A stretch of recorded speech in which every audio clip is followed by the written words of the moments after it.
बीवी अपने शौहर को कह रही है कि इस बुढ़िया को घर से निकालो, जब तक इसका साया हमारे ऊपर पड़ता रहेगा हमारे बच्चे नहीं बचेंगे।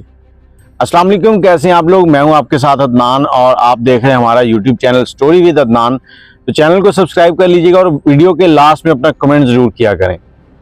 आज की कहानी जो है ये सियालकोट के एक गाँव की है, जहाँ पर गाँव में एक चुदरानी रहती थी। अब चुदरानी जो है वो बड़ी अमीर थी, पूरे गाँव में उसका असर रसूख था।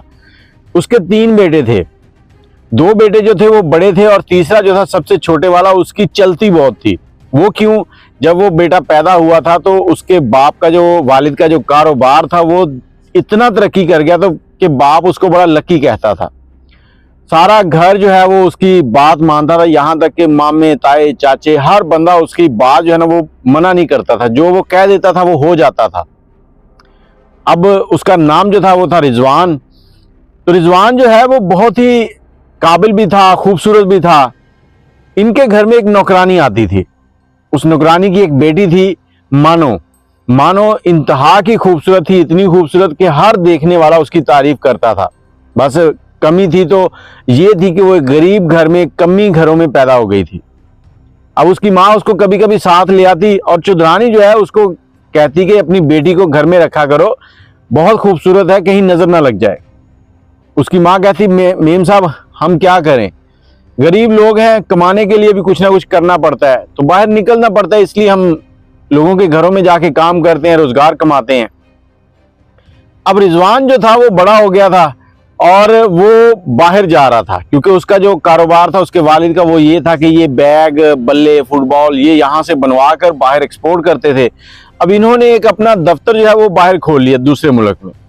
उसके लिए इन्होंने रिजवान को वहां भेज दिया। रिजवान वहां चला गया। दूसरी तरफ मानो जो थी वो भी जवान हो चुकी थी।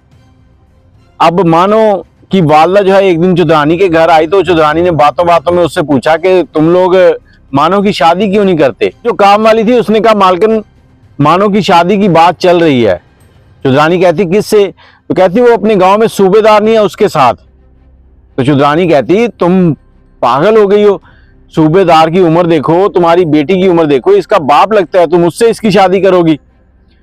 अब वो काम वाली कहती है कि मेम साहब हम क्या करें, गरीब लोग हैं और सूबेदार की दुकान से हम राशन लेते हैं, काफी कर्जा चढ़ चुका है और उसकी बीवी जो है वो फौत हो गई है, बच्चे उसके नहीं है, पेंशन आती है तो उसका गुजर बसर जो है वो अच्छा चल रहा है। अगर बेटी की उससे शादी कर देंगे तो बेटी की जिंदगी अच्छी गुजर जाएगी, इसको भी खाने पीने में कमी नहीं होगी, किसी के घर में जाके काम नहीं करना पड़ेगा।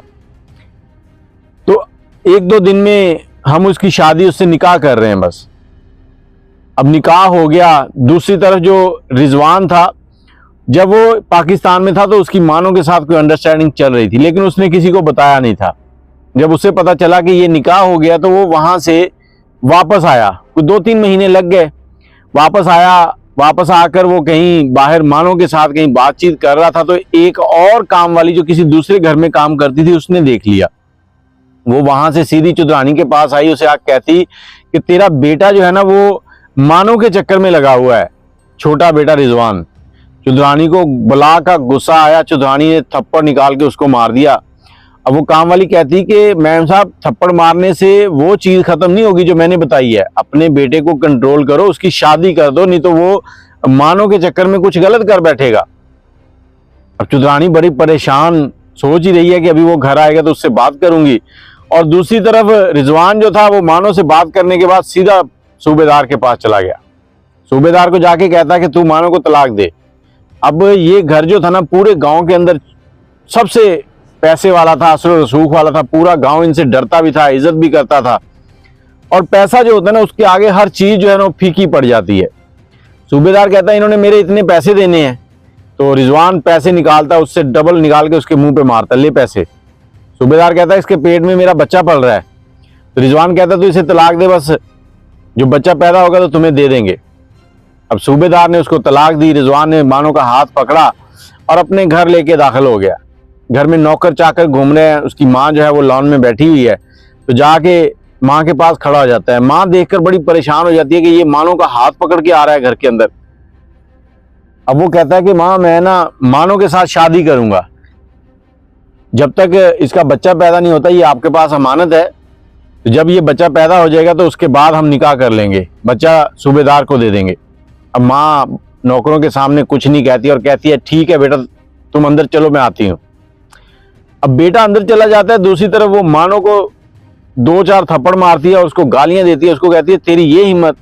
मानो कहती है मेम साहब हम लोग कमी आदमी हैं, जिसका जिधर दिल करे हमें हाँप लेता है। कल सूबेदार ने पैसा लेना था तो उसने हमें अपने साथ निकाह के लिए मजबूर किया। आज आपके बेटे ने सूबेदार को पैसा दे के हमें वहां से तलाक दिलवा दी है। तो वो उसको भेज देती है वक्ती तौर पर, बेटे के पास जाती है, बेटे को जाकर कहती है कि बेटा ये क्या बात हुई, वो किसी और जात के, हम किसी और जात के, तुम ये क्या कर रहे हो, हमारी सारी इज्जत मिट्टी में मिलाओगे। अब बेटा जो है बड़ा जिद्दी था, वो कहता माँ जी जो मैंने कह दिया वो कह दिया, अब यही होना है। आपके पास मानो जो है वो अमानत है, मैं जब बाहर से वापस आऊंगा तो आके उससे निकाह करूंगा। 1-2 दिन के बाद रिजवान जो है वो चला जाता है बाहर, अपने काम में मशगूल हो जाता है। इधर मानो जो है वो घर में होती है, उसकी माँ जो है रिजवान की, वो मानो के साथ बड़ा जुल्म करती है, कभी उसको खाना सही ना देना, कभी मारना, कभी उससे काम एक्स्ट्रा करवाना। लेकिन रिजवान के जो 2 भाई थे और उनकी बीवियां थी वो मानो के साथ बड़े अच्छे थे, उसको बिल्कुल अपनी भाभी वाला दर्जा दे रहे थे, उसके साथ अच्छे से बोलना, और अपनी सास से उन्होंने छुप के, उसकी जो भाभियां थी मानो को खाने को भी देना, उसका ख्याल रखना, उसको कहना कि कोई बात नहीं रिजवान सब ठीक कर देगा जब आएगा। मानो को भी उम्मीद थी कि रिजवान आएगा तो सब कुछ ठीक हो जाएगा। रिजवान जो था मानो के इश्क में बड़ा पक्का गिरफ्तार हो चुका था। अब करते करते वो टाइम आ गया कि मानो जो है उसकी डिलीवरी का वक्त पहुंचा। मानो को दर्दें हुई तो रिजवान की जो माँ है उसने उसको गाड़ी में डाला और डॉक्टर के पास ले गई। अब वो कुछ दवाइयां मानो को पहले से ही दे रही थी कि मानो कमजोर हो जाए ताकि ये डिलीवरी के वक्त जो है वो मर जाए, लेकिन कुदरत को कुछ और ही मंजूर था। अब डॉक्टर के पास गई है तो डॉक्टर को कहती है कि डॉक्टर इसको जहर का टीका लगा दे, ये और इसका बच्चा दोनों ही मर जाएं। डॉक्टर बड़ा परेशान है, डॉक्टर के मुंह पे पैसा मारा जाता है। अब पैसे के सामने आपको बताया कि हर चीज जो है ना वो बिक जाती है। बहुत कम लोग होते हैं जिनकी कोई कीमत नहीं होती, नहीं तो हर बंदे की कोई ना कोई कीमत है। डॉक्टर ने इंजेक्शन लगाया, चुदरानी ने घर फोन किया कि मैं मानो की बॉडी लेके आ रही हूँ, मानो डिलीवरी के टाइम पे फौत हो गई है, तो किसी ने किसी को नहीं बताना, हमने आज उसको दफन कर देना है, उसका जनाजा करा देना है, रिजवान को बिल्कुल नहीं बताना। अब घर पहुंचे हैं तो गुस्ल देने वालियों को बुला लिया, सबको बुलाया। अब गुस्ल देने वाली जो है वो देख रही है कि मानो की सांसें चल रही हैं हल्की हल्की, लेकिन वो बेहोश है। वो आके चुदरानी को बताती है कि वो तो जिंदा है, हम उसको कैसे गुस्ल दें। उसने कहा जो भी है मुंह बंद रखो, नहीं तो मैं तुम्हें छोड़ूंगी नहीं, और उसको भी पैसा दिया। अब नहलाने वाली जो थी उसने भी पैसे पकड़े हैं, नहला दिया, लेकिन उसने जाके अपने शौहर को ये सारी बात बता दी। अब ये बात बताई है, नहला दिया, लोग जमा हो गए हैं, शाम का टाइम है, कारी साहब जो है वो जनाजा पढ़ाने के लिए आए हैं। लेकिन जनाजे से पहले वो नहलाने वाली का जो शौहर था उसने कारी साहब के कान में जाके वो बात बता दी कि ये लड़की जिंदा है, उसकी सांसें चल रही हैं। कारी साहब वहां से जाते हैं चुदरानी के पास, ये चुदरानी साहबा ये लड़की तो जिंदा है, मैं कैसे जनाजा पढ़ाऊं। तो चुदरानी उसको एक बड़ा लाजवाब सा जवाब देती है, कहती है कि जिंदा है लेकिन ये मरी हुई समझो, इसने मुंह काला किया हुआ, इसके पेट में जो बच्चा है वो किसी और का है। अक्सर ऐसा करने पर लड़की को संसार किया जाता है, तो हम तो संसार नहीं ना कर रहे, हम तो इसको दफन करेंगे, तो इसकी सजा तो कुछ और बनती है, लेकिन हम कम सजा दे रहे हैं। और मौलवी साहब थे, उनको भी दलील मिल गई, साथ ही मौलवी साहब को पैसा भी लग गया। मौलवी साहब ने जनाजा पढ़ा दिया, मानो को दफन कर दिया। अब उसी रात रिजवान के एक दोस्त ने रिजवान को फ़ोन कर दिया कि मानो फौत हो गई है, उसका जनाजा भी हो गया और उसे दफन भी कर दिया। वो टिकट लेता है, सुबह ही पहुंचता है, जैसे ही सुबह पहुंचता है सीधा कब्रिस्तान जाता है, मानो की कब्र पे बैठ के रोता है। मानो की कब्र पे बैठ के रोते रोते उससे माफिया मांगता है कि मुझे माफ़ कर दे, मेरी माँ ने तेरे साथ जुल्म किया। क्योंकि उसके जो दोस्त थे ना वो रिजवान को सारी कहानी सुना देते थे कि तुम्हारे घर में क्या चल रहा है, लेकिन वो इस चक्कर में था कि जैसे ही शादी हो जाएगी साथ ले जाऊंगा तो सारे मामले ठीक हो जाएंगे। अब वो घर जाता है, जाके माँ से लड़ता है, माँ को कहता है कि तू मानो की और उसके बच्चे की कातिल है। अब उसका ये सिर्फ शक चल रहा था। कुछ दिन गुजरे हैं तो उसकी दोनों भाभियां जो थी ना वो प्रेग्नेंट थी और दोनों को बच्चे होने वाले थे। अब उनको दर्दें हुई, जैसे ही प्रेग्नेंट डिलीवरी हुई है तो दोनों को बेटे पैदा हुए, लेकिन मुर्दा। अब जब उनको मुर्दा बेटे पैदा हुए तो उन्होंने आके घर में शोर शराबा कर दिया। उन्होंने अपने शौहरों से कहा कि तुम्हारी माँ मनहूस है, इसके करतूतों की सजा हमें मिल रही है, इसको घर से निकाल दो। अब वो परेशान है, घर से तो नहीं निकाला, लेकिन उसकी कोई वैल्यू नहीं रही। एक वक्त की चौधरानी और आज घर में ऐसे पड़ी थी जैसे कोई एक्स्ट्रा सामान हो जिसको कबाड़ में फेंक दिया जाता है, उससे कोई काम नहीं लिया जाता, उसकी कोई वैल्यू नहीं होती। रिजवान को भी पता चल गया सारी कहानी का कि हुआ क्या था। रिजवान भी अपनी माँ से नफरत करने लग गया। माँ को कहता कि माँ, अगर तो मेरी माँ ना होती, सिर्फ औरत होती, तो मैं शायद तुम्हें कत्ल कर देता। तुमने ये अच्छा नहीं किया, तुमने जुल्म किया है। 1 साल गुजर गया। इसी दौरान वो माँ जो थी उसको जिल्द के ऊपर अजीब सी बीमारी लग गई, जिससे हर वक्त रेशा बहना और बदबू आनी। घर वालों ने सही से काम भी नहीं करना, डॉक्टरों के पास जाती थी, इलाज नहीं होना, दिमागी तवाज़ुन भी हिल गया और गलियों में जाके उसने कहना कि मैंने मानो को कत्ल किया है।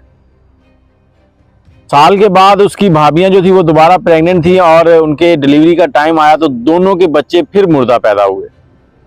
अब वो अपने शौहरों को कह रही हैं कि इस औरत को घर में रखोगे या हमें रखोगे, ये मनहूस है, इसने उस मानो के साथ जुल्म किया, उस जुल्म की वजह से आज हमारे ऊपर इस तरह की आफात आ रही हैं, हमारे बच्चे जो हैं वो बच नहीं रहे, या तुम इसके साथ रह लो या हमें छोड़ दो।